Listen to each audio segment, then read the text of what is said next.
Welcome you all in your science class. Today we will discuss chapter 7 of 8th class, and the name of chapter is conservation of plants and animals. So firstly we will discuss about the introduction of the chapter. What is the meaning of the conservation? Conservation का meaning क्या होता है? Whatever we have to protect, है ना, जो भी चीज़ हम लोगों को प्रोटेक्ट करनी होती है, किसी भी चीज़ का जो प्रोटेक्शन होता है, हम स्पेशली जो कंजर्वेशन टर्म है उसका यूज़ जो है वो काय के लिए कर रहे हैं? प्रोटेक्शन किसका? वो भी नेचुरल वर्ल्ड का, है ना. So what is the conservation? Conservation means the protection of the natural world. हम लोगों को वर्ल्ड को क्या करना है? प्रोटेक्ट करना है, कंजर्व करना है. And it means not allow to something to be wasted, damage और डिस्ट्रॉय. इसका मतलब होता है कि किसी कंजर्व करना मतलब बचा के रखना फॉर द फ्यूचर. फ्यूचर के लिए हम लोगों को क्या करनी है? चीज़ों को क्या करना है? कंजर्व करके रखना है. अब किसका कंजर्वेशन करना है? तो हम लोगों को चैप्टर में दे रखा है कि conservation of the plants and animals. Plants और एनिमल्स को हम लोगों को क्या करना है? फॉर द फ्यूचर प्रिजर्व करके रखना है, प्रोटेक्ट करके रखना है इस नेचुरल वर्ल्ड को, जिसके अंदर क्या है? प्लांट्स हैं, एनिमल्स हैं. और इसका मतलब होता है, कंजर्वेशन का मतलब होता है कि किसी भी चीज़ को हम अलाउ नहीं करें वेस्ट करने के लिए, डैमेज करने के लिए, डिस्ट्रॉय करने के लिए. ख़त्म नहीं करनी है. इट मीन्स हमको क्या है? हम लोगों को इसको बचा के रखना है, कंजर्व करके रखना है. तो मैंने आप लोगों को पहले भी बोला था हमारी पहले वाले वीडियो में कि जो हमारे साथ में क्या है, दो स्टूडेंट्स हैं, पहेली एंड बूझो, वो दोनों क्या हैं? हमारे जो प्रोफेसर हैं उनके साथ में घूमने के लिए जाते हैं और अपने एक्सपीरियंस जो है वो वापस आने के बाद में अपने क्लासमेट से शेयर करते हैं. तो हम उन्हीं के साथ में क्या करेंगे? इस चैप्टर को पढ़ेंगे और समझेंगे कि what is the meaning of the conservation and the conservation of plants and animals. तो सबसे पहले हम लोगों को इसके बारे में पढ़ना है डिफॉरेस्टेशन के बारे में. किसके बारे में पढ़ना है? डिफॉरेस्टेशन के बारे में, because it is quite related to the plants, है ना. प्लांट्स से रिलेटेड होता है. तो सबसे पहली बात हम लोग प्लांट्स के बारे में डिस्कस करेंगे. So let us continue.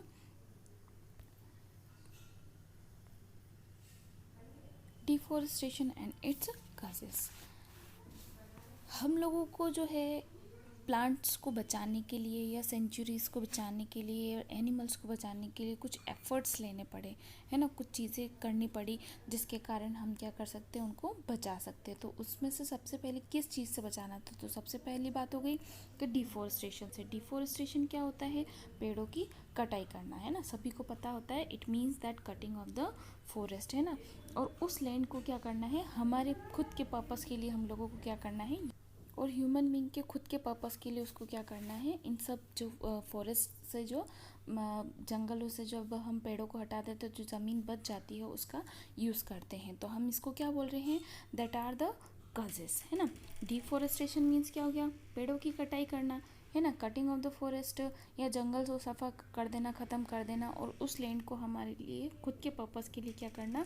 Use करना. उसके कॉजेस क्या क्या होंगे? देखो, curing land for the cultivation, मतलब हम फसलों को उगाने के लिए हम क्या कर रहे हैं?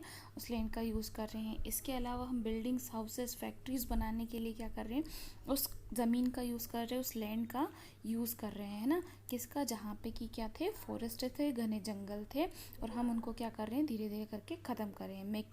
फिर वो जो लकड़ी मिलती है हम उससे फर्नीचर बना लेते हैं, या उस वुड का हम एज अ फ्यूल यूज़ कर लेते हैं. इसके अलावा क्या होता है कि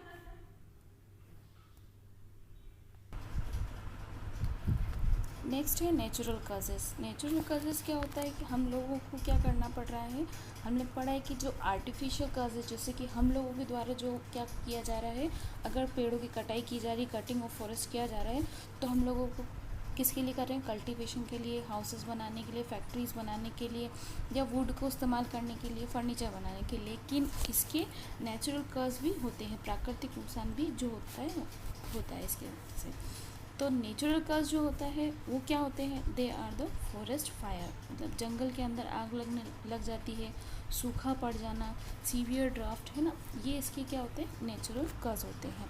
अब फॉरेस्ट फायर कैसे होगी? जाहिर सी बात है कि अगर हम पेड़ों को कट कर देंगे, हम पेड़ों को अगर कट कर देंगे तो क्या होगा, उससे जो टेम्परेचर है वो क्या होगा, इंक्रीज़ हो जाएगा। हम आगे बताएंगे आपको ये टेम्परेचर जो है वो इंक्रीज़ हो जाएगा। और किसके अंदर आता है, consequences of deforestation, which is your next point. What are the consequences? What is the meaning of consequences? Consequences का मीनिंग होता क्या है? Consequences मीन्स होता है रिजल्ट्स, है ना। क्या होता है, परिणाम, या फिर हम बोल सकते हैं इसको रिजल्ट्स। किसके रिजल्ट्स, डिफॉरेस्टेशन।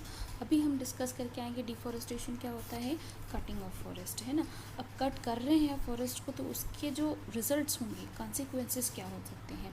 पहेली और बूझों को डिफॉरेस्टेशन के कॉन्सिक्वेंसेस जो है वो याद हैं अभी तक, उनको उनके टीचर्स ने बता रखा है। तो हम आपको बताते हैं कि what are the consequences of deforestation.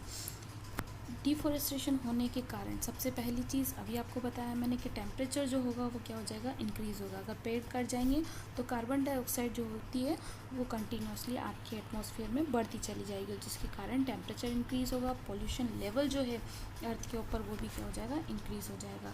अब एटमॉस्फेयर के अंदर कार्बन डाइऑक्साइड बढ़ रही है तो उससे क्या होगा, ग्लोबल वार्मिंग भी बढ़ेगी। ठीक है, क्या हो जाएगा, ग्लोबल वार्मिंग भी जो है वो क्या हो जाएगी, बढ़ेगी आपकी। और जो ग्राउंड वाटर लेवल है वो क्या हो जाएगा, डिक्रीज़ हो जाएगा। अब गर्मी ज़्यादा पड़ेगी तो क्या होगा, पानी जो है वो सूखता चला जाएगा। और ग्राउंड वाटर क्या होता है, ज़मीन के अंदर का जो पानी है वो धीरे धीरे उसका लेवल क्या हो जाएगा, डाउन हो जाएगा। ये सब किसके कारण होता है, डिफॉरेस्टेशन के कारण, पेड़ों को काटने के कारण।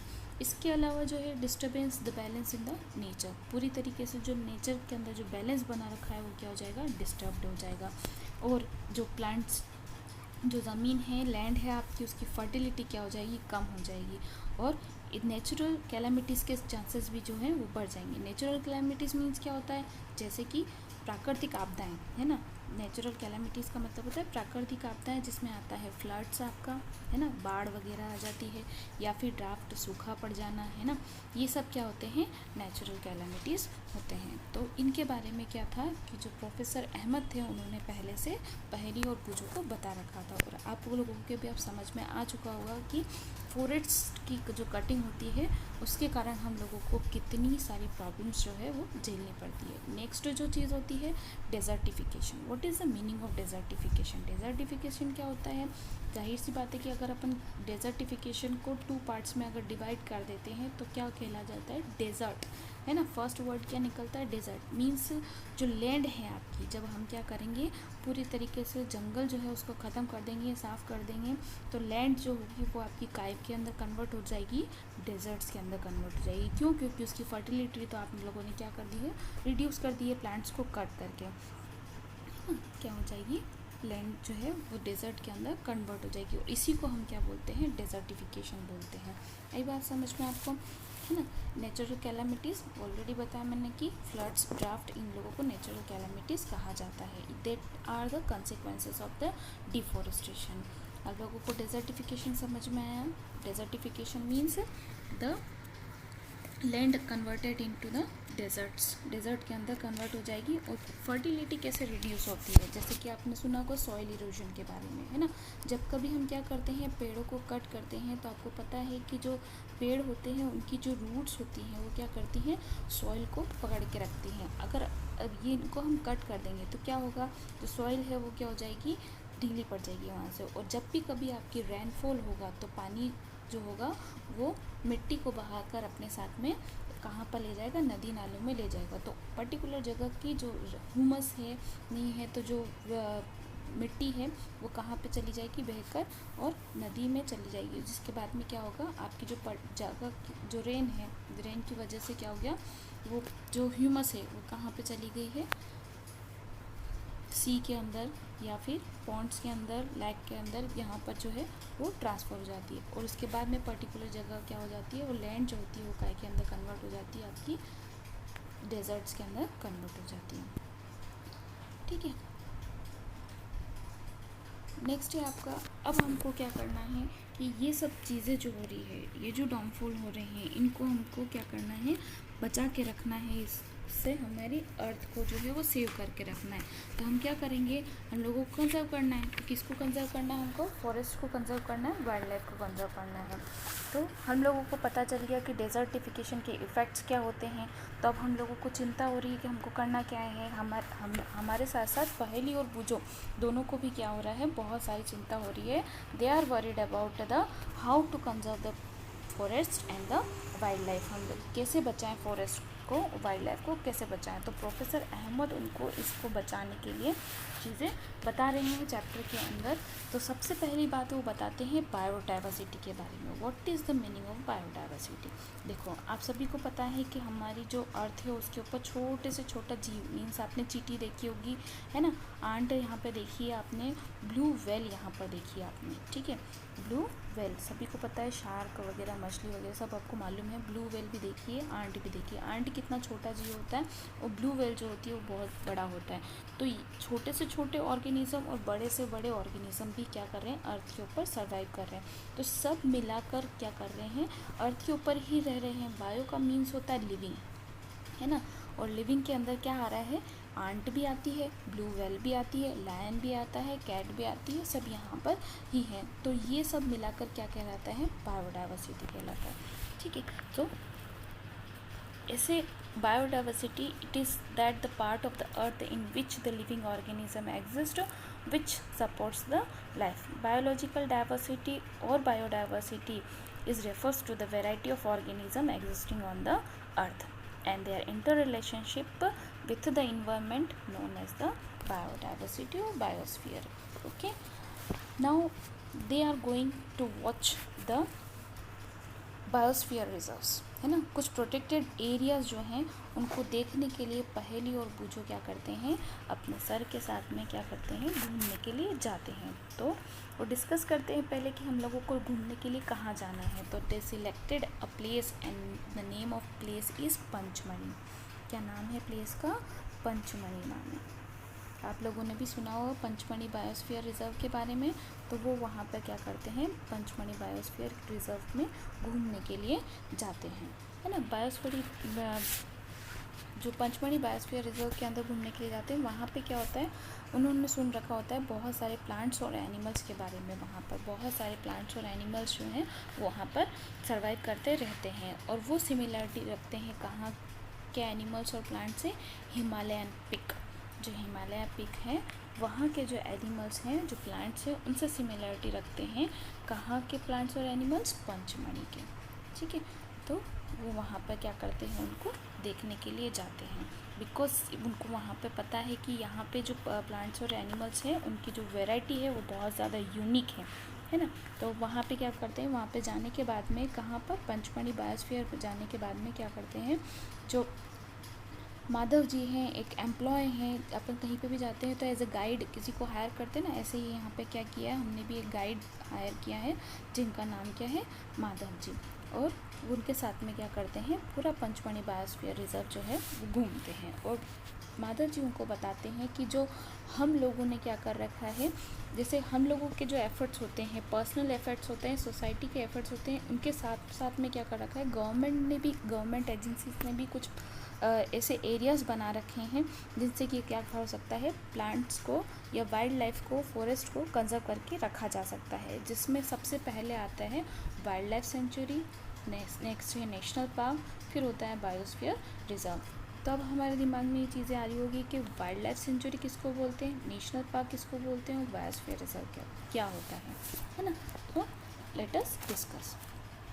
हमारी जो फ्लोरा और फाना होते हैं, है ना, फ्लोरा एंड फाना मीन्स क्या होता है, फ्लोरा मीन्स ऐसे जंगल के अंदर जितने भी सारे प्लांट्स होते हैं उनको बायोलॉजिकल टर्म में फ्लोरा कहा जाता है। फाना मीन्स होता है एनिमल्स, है ना। तो ये सबको प्रोटेक्ट करने के लिए कुछ प्रोटेक्टेड एरियाज़ बनाए गए हैं जिनको हम क्या बोलते हैं, wild life sanctuary, national park और बायोस्फीयर रिजर्व। अब इन तीनों में डिफरेंस क्या होता है, देखो, वाइल्ड लाइफ सेंचुरी एक ऐसा एरिया होता है जहाँ पे क्या होता है, एनिमल्स को प्रोटेक्ट करके रखा जाता है, लेकिन उन लोगों को वहाँ पे कोई भी डिस्टर्बेंस नहीं होता है, वो उनके नेचुरल हैबिटेट में रहते हैं। एक बहुत बड़ा एरिया होता है कौन सा, वाइल्ड लाइफ सेंचुरी। उसके बाद में नेशनल पार्क होता है। नेशनल पार्क क्या है, रिजर्व करके रखा होता है, जहाँ पे वाइल्ड लाइफ जो है वो फ्रीली मूवमेंट कर सकते हैं, कहीं पे भी आ सकते हैं, जा सकते हैं। वो उनको ऐसा लगता है कि हम हमारे घर के अंदर ही हैं, लेकिन उन सबको क्या करके रखते हैं, प्रोटेक्ट करके रखते हैं। नेचुरल रिसोर्सेज के साथ साथ में प्राकृतिक चीज़ें भी उन लोगों को अवेलेबल कराई जाती है, जिससे उनको ऐसा फील नहीं हो कि वो जंगल के अंदर नहीं है और कहीं बाहर हैं, या उनको कहीं बाहर प्रोटेक्ट करके रखा जा रहा है। ठीक है। उसके बाद में होता है बायोस्फीयर रिजर्व। ऑलरेडी मैंने आपको बताया कि बायोस्फीयर का मीन्स क्या होता है ना, जहाँ ऐसा एरिया, एक ये भी बहुत ज़्यादा बड़ा एरिया होता है जहाँ पे लैंड के साथ साथ वाइल्ड लाइफ को भी प्रोटेक्ट करके रखा जाता है। प्रोटेक्टेड लैंड होती है, protected land for the conservation and conservation of the wild life, plants, animal resources. और इसके साथ में स्पेशलिटी होती है बायोस्फीयर रिजर्व के अंदर कि यहाँ पे जो टेरिबल्स होते हैं वो भी यहाँ पर निवास करते हैं और रहते हैं, मतलब आदिवासी लोग, है ना, सुना होगा आप लोगों ने, आदिवासी लोग जो होते हैं वो भी क्या होते हैं, बायोस्फीयर रिजर्व के अंदर होते हैं, लेकिन वाइल्ड लाइफ सेंचुरी और नेशनल पार्क के अंदर नहीं होते हैं। तो ये पर्टिकुलर एरिया जो होता है ये उनका हैबिटेट भी कहलाता है। अब नेक्स्ट वीडियो के अंदर हम पढ़ेंगे बायोस्फीयर रिजर्व के बारे में इन डिटेल। ओके, सो तब तक के लिए thank you, have a nice day, और हम मिलेंगे नेक्स्ट वीडियो में और कंटिन्यू करेंगे हमारा chapter. Okay, thank you, welcome.